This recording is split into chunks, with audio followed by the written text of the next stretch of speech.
දෙවන්න කොරියාව වගාවිම් තමා මේ අපේ ගමේ තියෙන මහිතන මේනම් ගෝව වෙන්න ඕන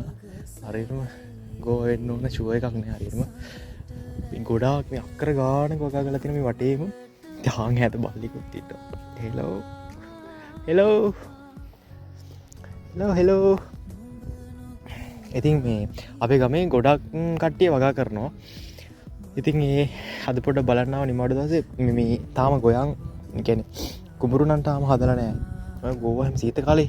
හිටෝපතම මේ වගේ මේ සීත කාල තිබ පිනි හවස් තැන් පිනි හස්ටිකව මතන ගලවල තියෙන මෙයාල මේ ගල්ල අයින් කරනවා ඒ කාලෙට ඒ කාලට එකැන සීත කාල ඉවරය නැති ගලෝල අයින් කරනවා එතකොට තැන් අර වසන්ත කාල එන්න යන්නේ වසන්ත කාලට මේවා එයාලා හදලා ගන්නවා ලස්සනට ඊට පස්සේ පැල විච්චන දිහොමතාව බලන්නකො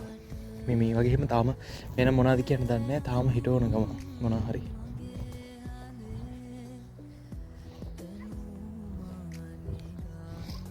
ආතන බැකෝ එකක් තියෙනවා